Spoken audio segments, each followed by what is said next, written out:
The morning air felt crisp against Robert Harrington's face as he stepped out of his car. The cemetery was quiet, just as he preferred it. Birds chirped in the distance, and a gentle breeze rustled the leaves of the old oak trees that lined the paths between graves. He adjusted his tie, a habit from decades of business meetings, though today there was no one to impress. Robert glanced at his watch. 7:30 in the morning. He always came early to avoid running into anyone. The caretaker nodded at him from across the lawn, then respectfully turned away. After 5 years of monthly visits, the staff knew to give him space. The white roses in his hand felt heavy today. Or maybe it was just his heart. 5 years since the accident, and the pain hadn't dulled one bit. He still woke up some mornings forgetting, reaching for his phone to call Thomas before reality crashed back. His shoes crunched on the gravel path as he made his way to the eastern section of the cemetery, where a large marble headstone stood beneath a young maple tree. Thomas had always loved the changing colors of maple leaves in fall. Robert had made sure to plant one here, watching it grow a little taller each year, marking time in a way his son no longer could.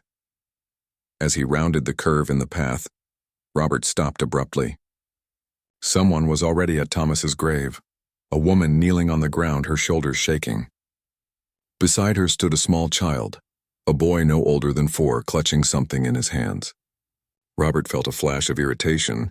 This was his time, his private grief. Who would dare intrude? He was about to call out when the little boy placed what looked like a homemade card on the grave. The child's voice carried in the still morning air. "I made this for you, Daddy. Teacher helped me write the words." Robert froze, his heart suddenly pounding in his ears. "Daddy?" He stood rooted to the spot, unable to move forward or turn away. The woman, young, maybe in her early 30s, wiped tears from her face and pulled the boy close.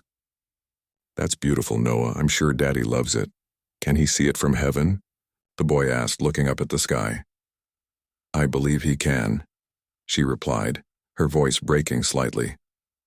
Robert's hands tightened around the rose stems, one thorn pricking his finger. He barely noticed the pain. His mind raced, trying to make sense of what he was seeing. Thomas had never mentioned a serious girlfriend, let alone a child. Then again, in those last few years, there had been a growing distance between them. Phone calls that grew shorter, visits to the family home that became less frequent. He took a deep breath and continued walking forward, his footsteps deliberately loud now. The woman turned, startled by his approach. Her eyes widened in recognition. Of course she would know who he was. His face had been on enough magazine covers and news programs over the years. "Mr. Harrington," she said, quickly standing and smoothing down her simple dress. It wasn't expensive, but it was neat and clean. The boy pressed against her leg, suddenly shy.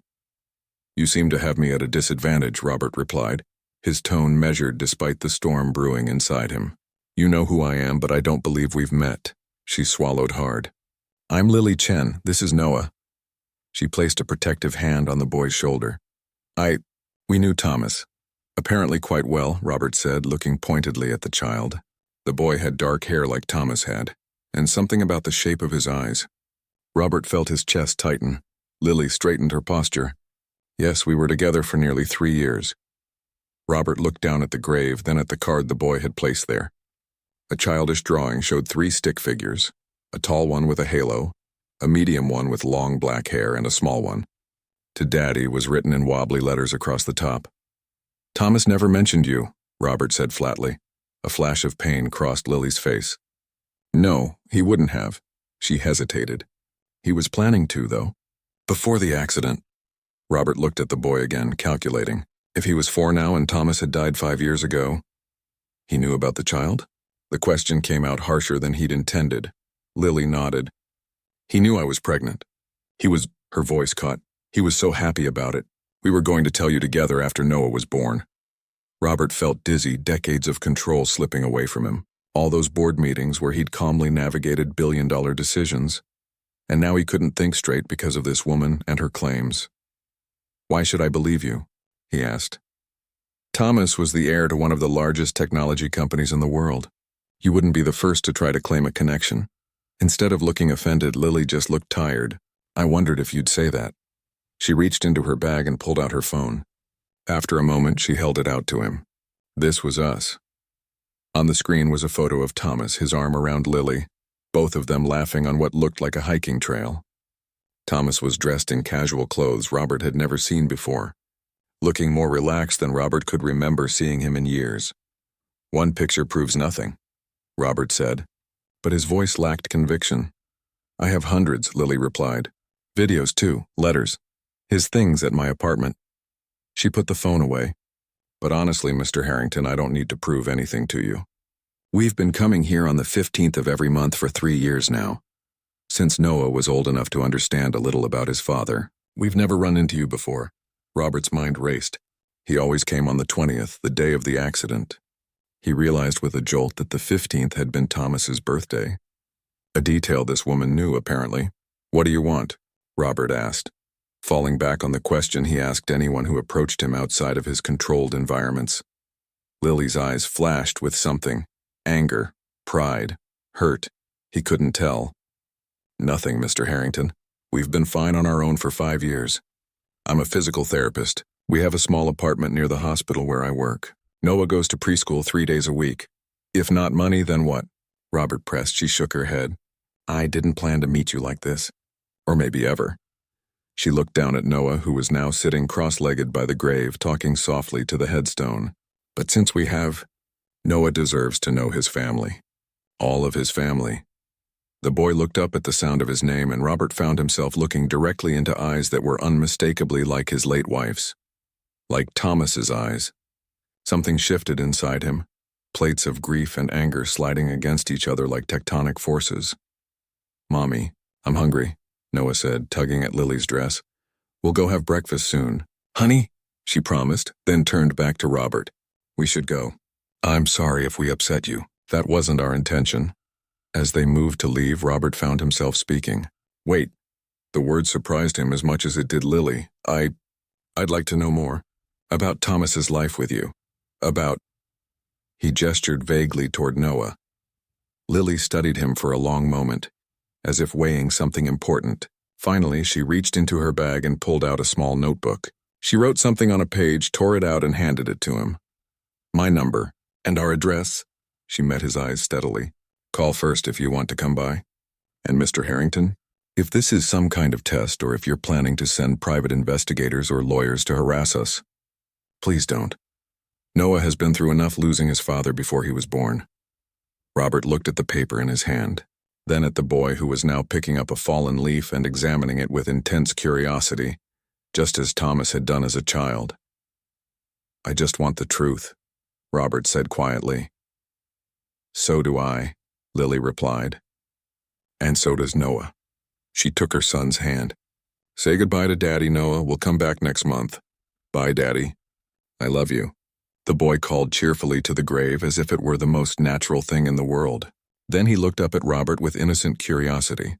"Are you my daddy's friend?" The question hit Robert like a physical blow. He opened his mouth, closed it, then finally managed, "I'm your daddy's father." Noah's eyes grew wide. "You're my grandpa?" Before Robert could answer, Lily gently intervened.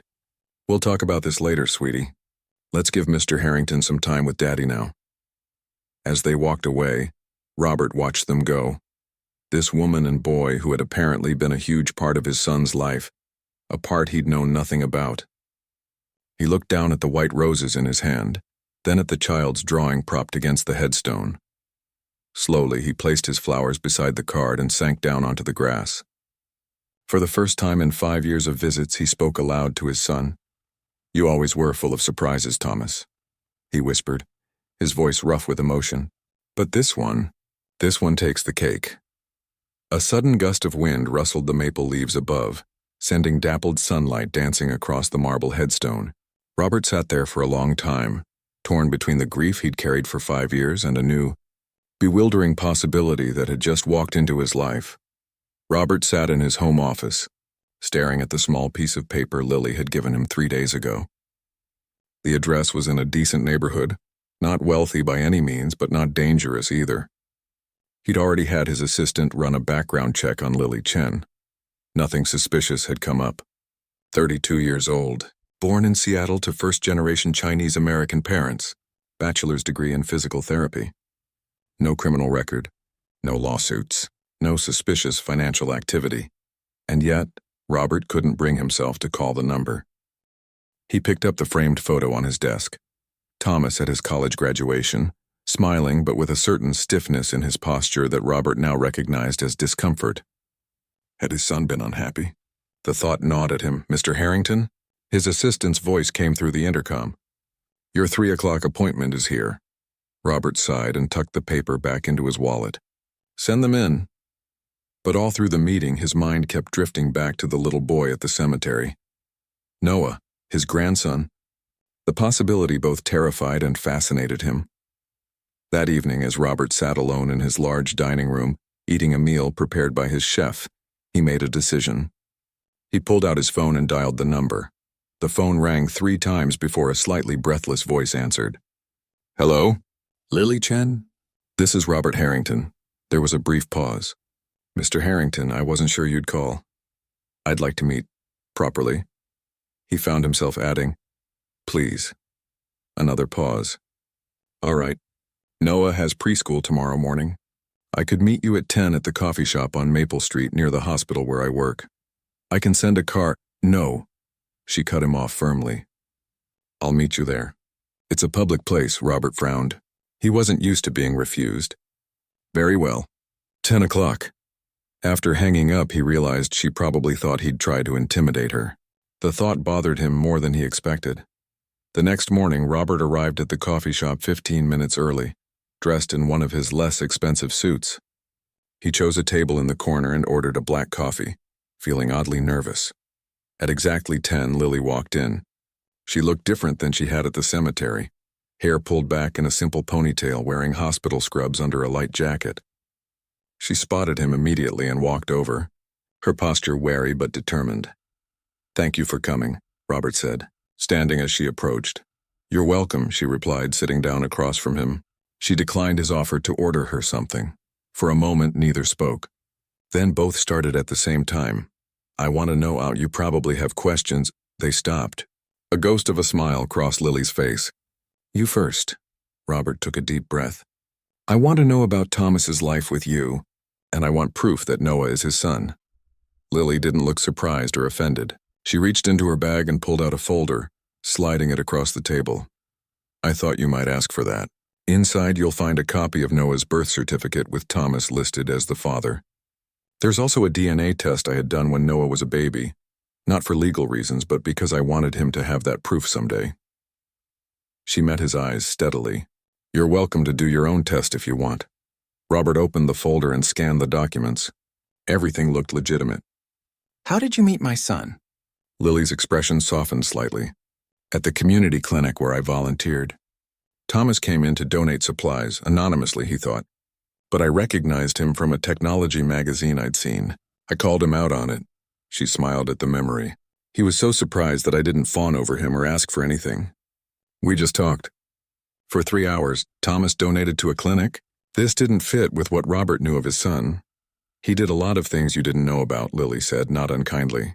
"He volunteered with a youth coding program in underserved schools. He helped fund a shelter for homeless teens. All anonymously." Robert tried to process this information. "Why didn't he tell me any of this?" Lily hesitated. "He thought you wouldn't approve. That you'd see it as a distraction from his work at Harrington Tech." She glanced down. "He worried about disappointing you." The word stung. "I was hard on him," Robert admitted, "but only because I wanted him to succeed. He knew that. But sometimes he felt like nothing he did was ever enough." She looked up at him. "He was proud of you, you know. He talked about how you built your company from nothing. But he also felt trapped by your expectations." Robert felt a heavy weight settling in his chest. "And what about you two? Were you going to get married?" Lily nodded. "We were planning to after Noah was born. Thomas wanted to do things right. He said he needed to talk to you first, explain everything." Her voice grew quieter. "He was planning to tell you that weekend. He was on his way to your house when the accident happened." Robert closed his eyes briefly. The pain of that day washing over him anew. Thomas's car, wrapped around a tree on a rainy night. "The police said he'd been driving too fast. Why didn't you come forward after the accident?" Robert asked, opening his eyes. Lily's gaze was steady but sad. "I was 7 months pregnant and heartbroken. By the time Noah was born, I'd seen the news stories about fights over Thomas's estate, people claiming to be engaged to him or entitled to his money. She shook her head. I didn't want any part of that circus. We didn't need his money, we just needed him. Robert studied her face, looking for signs of deception, but finding none. For 5 years, you've raised my grandson without ever contacting me. Yes, she said simply. And I'd do it again. My job was to protect Noah. From me? The question came out sharper than he intended. From everything, Lily replied.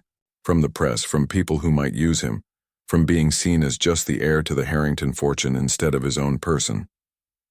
She leaned forward slightly. Thomas struggled with that his whole life. I didn't want that for Noah. The words hit Robert like a physical blow. Had he done that to his son? Reduced him to nothing more than an extension of himself and his company? I'd like to meet Noah properly, Robert said after a long moment. If you'll allow it? Lily studied him, seeming to weigh her options. Why, what do you want from this, Mr. Harrington? It was a fair question, and one Robert hadn't fully answered for himself yet. I've lost my son, he said finally. I can't change that. But Noah is a part of Thomas that's still here. I'd like the chance to know him. And if I say no, will you take legal action, try to claim custody? Her voice was calm, but her hands had tightened around her purse. Robert shook his head. No, you're his mother. You've raised him well from what little I've seen. He paused. But I hope you won't say no. Lily seemed surprised by his answer. After a moment, she pulled out her phone and showed him a picture of Noah playing in a park. He's a lot like Thomas, curious about everything, always taking things apart to see how they work. She swiped to another photo of Noah concentrating intently on a small robot toy. He's already interested in technology. Thomas would have loved that. Robert felt a lump in his throat as he looked at the pictures. Yes, he would have. Lily put her phone away. I work until 3 tomorrow. Noah will be at daycare until then. If you'd like, you could come to our apartment around 4. For tea. She gave him a small, cautious smile. Noah has been asking about you since the cemetery. He's never had a grandfather before. I've never been one before, Robert admitted. I'm not sure I'll be any good at it. Well, Lily said, standing up to leave. There's only one way to find out. As Robert watched her walk away, he felt something he hadn't experienced in a long time. Uncertainty.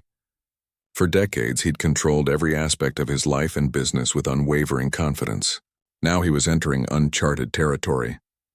He looked down at the folder Lily had left containing proof of a grandson he never knew existed. Inside was also a small photo he hadn't noticed before. Thomas holding a newborn Noah, his face filled with a joy Robert couldn't remember ever seeing before. Tomorrow at 4 o'clock, he would step into his son's other life, the one he'd never known about. The one that might help him understand who Thomas really was, beyond the reluctant heir to the Harrington empire. Robert carefully placed the photo in his wallet next to the paper with Lily's address. Whatever happened next, he knew his life had already changed irrevocably. Robert stood outside Lily's apartment building, checking his watch. 10 minutes early. The neighborhood was modest but well kept. Small shops on the ground floor, apartments above. Children played in a fenced playground across the street, their laughter carrying on the afternoon breeze. He'd left his usual driver behind, opting instead to drive himself in his least flashy car. Still, the sleek black Audi looked out of place among the practical sedans and older models lining the street. Taking a deep breath, Robert pressed the buzzer for apartment 3B. Hello? Lily's voice came through the speaker. It's Robert Harrington. The door buzzed open. He climbed 2 flights of stairs and found Lily waiting in an open doorway. She wore jeans and a simple blue sweater, her hair loose around her shoulders. You're early, she said, but stepped aside to let him in. The apartment was small but bright, with large windows overlooking the street. Potted plants lined the windowsills and colorful artwork, clearly made by a child, covered the refrigerator. The furniture was mismatched but comfortable looking and everything was tidy. Noah's still getting changed, Lily explained. He wanted to wear his nice clothes to meet you. She motioned to the couch. Please sit down. Robert sat, feeling strangely large in the modest living room. He noticed a shelf filled with framed photos and stood up again to look at them. Many showed Noah at different ages, but some included Thomas and Lily hiking at the beach, cooking together in a kitchen. His son looked relaxed and happy in a way Robert rarely remembered seeing him. He hated having his picture taken, Robert said quietly, picking up one frame. Yes, Lily agreed, watching him. I practically had to beg for those. One photo caught Robert's eye. Thomas working on what looked like a small robot with a group of children in a classroom. What's this? The coding program I mentioned. Thomas volunteered there twice a week. Lily came to stand beside him. He was good with kids, patient. I didn't know that, Robert admitted, a heaviness settling in his chest. Grandpa. A small voice interrupted his thoughts. Noah ran into the room wearing a button-up shirt that was slightly too big for him, one side of his collar sticking up. Mommy said you're my daddy's daddy. Robert turned, momentarily stunned by the child's directness. Up close, the resemblance to Thomas was even more striking. The same dark eyes, the same curious expression. Yes, he said finally. I am. Noah studied him with unabashed interest. You're very tall. Did my daddy get tall from you? Despite himself, Robert felt a smile tugging at his lips. I suppose he did. Noah, Lily gently fixed his collar. Remember what we talked about? We're going to have tea with Mr. Harrington and get to know each other. Can I show him my robots first? Noah asked eagerly. Lily glanced at Robert, who nodded. Of course. Noah grabbed Robert's hand without hesitation and tugged him toward a small bedroom. Come see? Daddy liked robots too, Mommy says. The boy's hand felt tiny in his own, and Robert found himself automatically adjusting his stride to match Noah's small steps. The bedroom was exactly what you'd expect for a 4-year-old boy. A small bed with rocket ship sheets, a bookshelf stuffed with picture books, and a toy box overflowing with blocks and action figures. But what caught Robert's eye was a small desk in the corner, where several little robots and half-finished projects sat. This one walks, Noah explained, picking up a crude but recognizable robot made from what looked like old electronic parts. And this one lights up when it's dark. He demonstrated, covering the robot with his hand until small LED eyes glowed blue. Did you make these? Robert asked, genuinely impressed. Mommy helps me, Noah said. And sometimes Mr. Chen, that's my grandpa on Mommy's side. But I do the important parts. Robert carefully examined each creation as Noah proudly explained them. The child's enthusiasm was infectious, and Robert found himself asking questions and offering suggestions that made Noah's eyes light up. You know about robots, too, Noah exclaimed. I do, Robert agreed. My company makes parts for all kinds of machines. Noah's eyes widened. Really? Could we see it sometime? Before Robert could answer, Lily appeared in the doorway. Tea's ready, she said. You can show Mr. Harrington more robots after we eat. In the living room, a small table had been set with a teapot, cups, and a plate of cookies. Noah immediately grabbed a cookie and took a big bite. Noah, Lily said with a pointed look. The boy swallowed and looked up at Robert. Would you like a cookie, Grandpa? Mommy and I made them yesterday. They have chocolate chips. Thank you, Robert said, taking one. He couldn't remember the last time he'd eaten a homemade cookie. As they sat around the table, Noah dominated the conversation, jumping from topic to topic, with the boundless energy of a 4-year-old. He told Robert about preschool, his friends, the puppy his neighbor had, and a tree he'd climbed last week. And I visit my daddy at the stone garden, Noah added between bites. Do you visit him too? Robert nodded, his throat suddenly tight. I do. Maybe we can go together sometime, Noah suggested. Daddy might like that. Lily caught Robert's eye over Noah's head, her expression softening at his obvious emotion. Maybe we can, Robert agreed. After tea, Noah insisted on showing Robert more of his treasures, a collection of rocks, a toy car that Thomas had given Lily when she told him she was pregnant. It was for the baby, but I wasn't even born yet. And finally, a photo album. This is my daddy, Noah said proudly, pointing to a picture of Thomas laughing on a beach. He's in heaven now, but Mommy says he still loves me very much. She's right, Robert said quietly. He would have loved you very much. When Noah went to the bathroom, Robert turned to Lily. He's remarkable, he said honestly. You've done an amazing job with him. Thank you, she replied. It hasn't always been easy, but... She smiled as Noah ran back into the room. He makes it worth it. As the afternoon wore on, Robert found himself relaxing in a way he hadn't in years. There were no business calls to take, no meetings to prepare for. Just this small apartment with its mismatched furniture and the sound of a child's laughter. When it was time to leave, Noah hugged him without warning, small arms wrapping around Robert's legs. "Will you come back, Grandpa?" Robert looked at Lily, who gave a small nod. "I'd like that," he told Noah. "Very much." Outside, as the evening air cooled around him, Robert sat in his car for a long moment before starting the engine. The visit had stirred up feelings he'd thought long buried. Grief for Thomas, regret for the relationship they'd never quite managed to build, and something new, a tentative hope. He pulled out his phone and called his assistant. "Cancel my meetings tomorrow morning," he said, "and find out what kind of building permits we'd need to construct a community technology center for children." "Sir?" His assistant sounded confused. "Just do it," Robert said, then added, "Please." As he drove home, the image of Noah's small hand holding his stayed with him. Perhaps this was a second chance, not to replace what he'd lost with Thomas, but to honor it by doing better this time around. The next day, Robert found himself in his home office early, surrounded by papers from his private investigation into Thomas's life away from Harrington Technologies. What he discovered both pained and amazed him.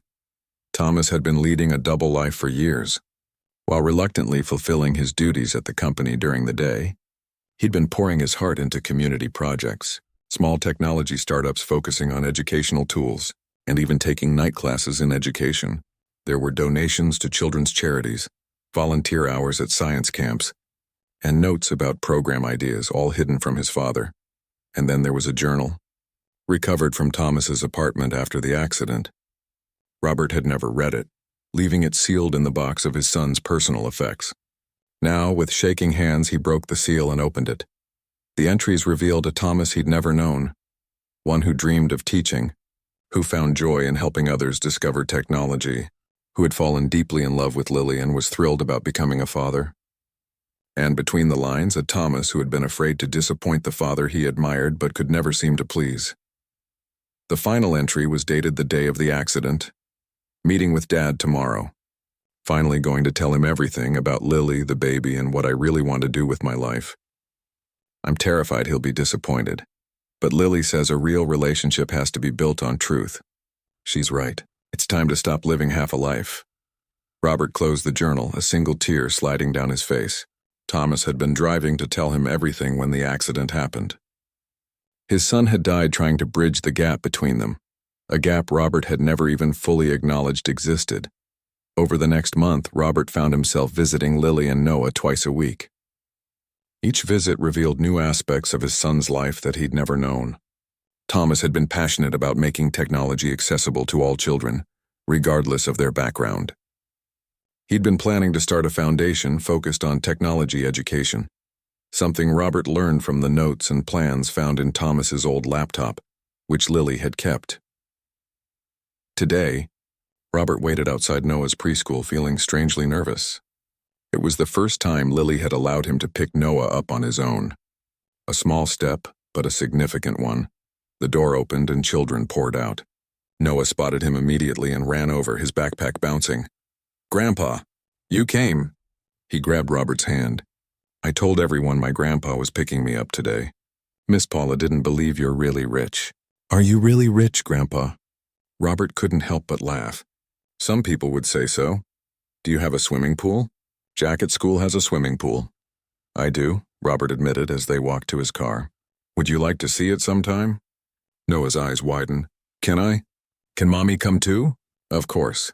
As they drove to meet Lily at the hospital where she worked, Noah chattered about his day, the friend who'd shared his cookies, and the picture he'd drawn of a robot family.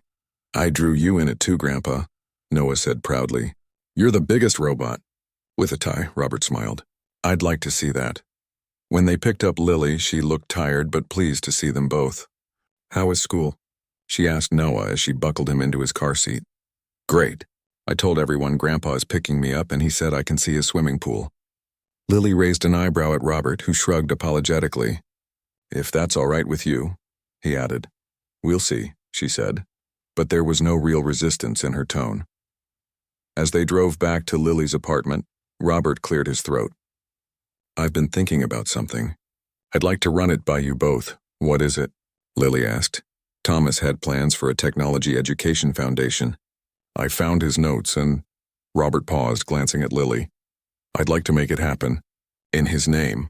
Lily looked surprised. You'd do that? It's what he wanted, Robert said simply. And it's a good idea. The Thomas Harrington Foundation for Technology Education.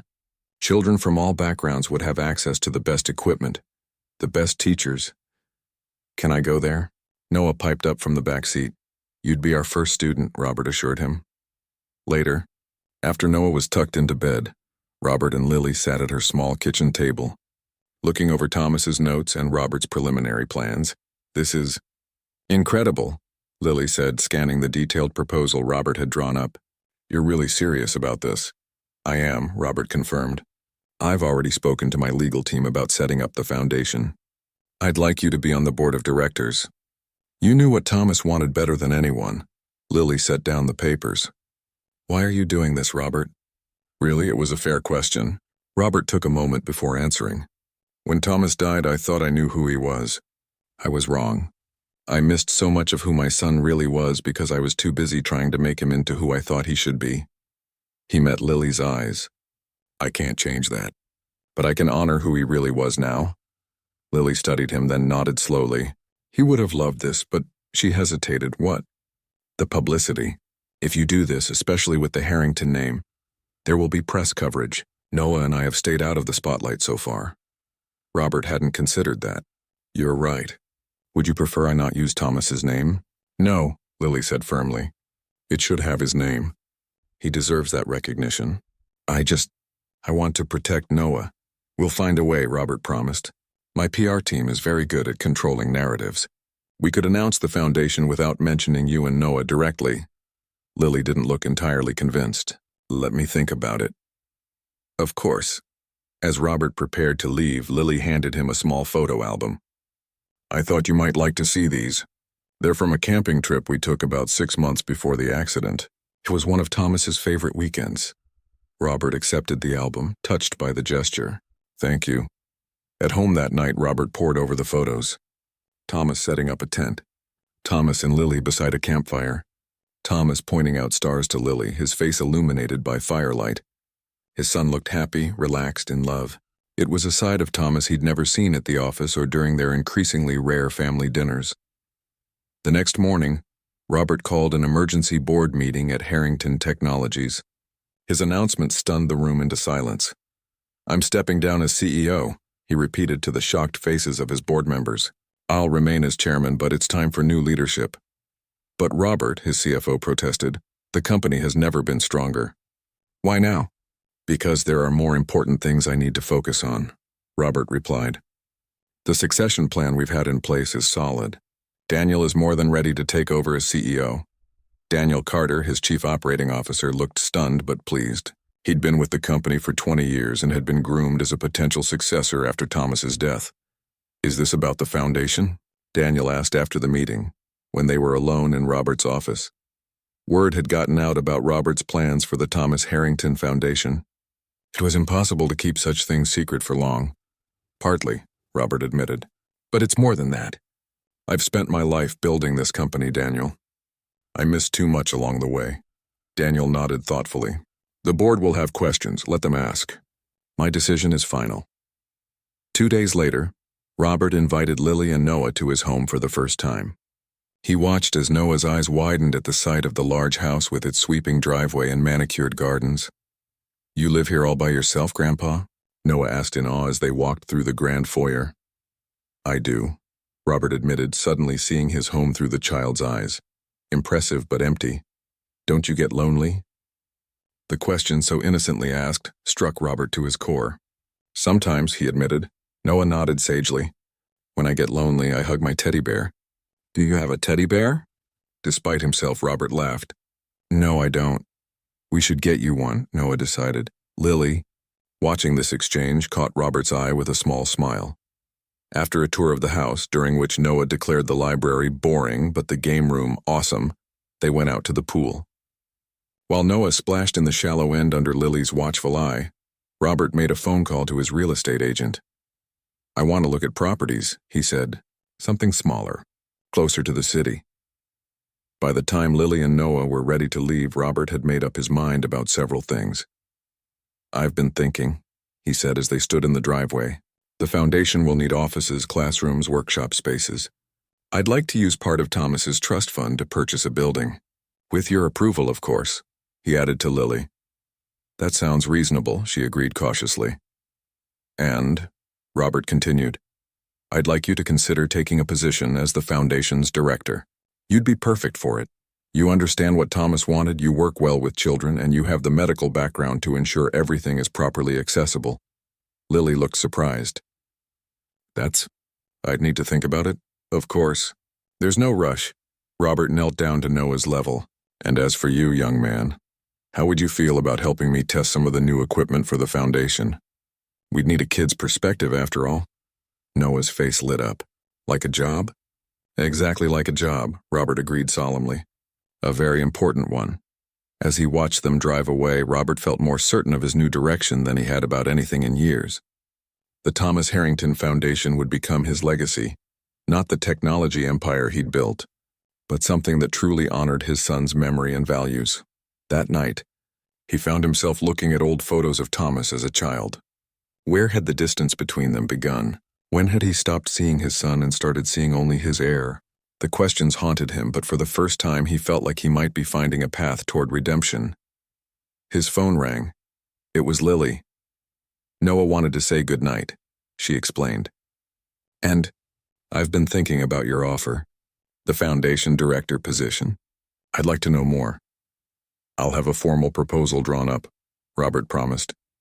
"Not too formal," Lily said with a hint of amusement. "I'm still getting used to how you do things." After saying goodnight to Noah, who insisted on telling him about the 3 different kinds of fish they'd learned about in school that day, Robert sat in his study with a strange feeling in his chest. It took him a moment to recognize it as contentment. Tomorrow he would visit Thomas's grave again, but this time he wouldn't be alone with his grief. This time he had something to tell his son, about the foundation that would bear his name, about the grandson who was so much like him, and about a father who was finally learning to listen. 1 year later, the morning sun cast long shadows across the cemetery as Robert walked the familiar path, flowers in hand. But today was different.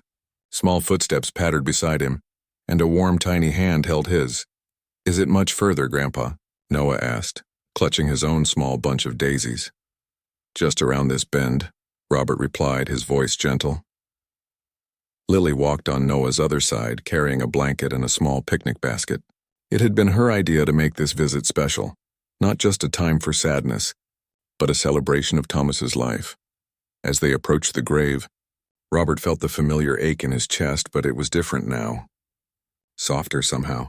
The marble headstone gleamed in the morning light, recently cleaned. "Hi, Daddy," Noah said, placing his flowers carefully at the base of the stone. "We came together today, all of us. Look, Grandpa's here too." Robert knelt beside his grandson, setting down his own bouquet of white roses. "Hello, Thomas," he said quietly. Lily spread the blanket on the grass, and they sat together in the peaceful morning. Noah, now 5.5, told his father about starting kindergarten, about the robot he'd built with Grandpa's help, and about the new puppy Robert had surprised him with last month. "His name is Buddy," Noah explained to the headstone. "He likes to chew shoes, but we're teaching him not to." Robert watched the boy with a full heart. The past year had transformed his life in ways he never could have imagined. The Thomas Harrington Foundation was now a reality, with a beautiful building, downtown housing classrooms, workshops, and labs where children from all backgrounds came to learn about technology.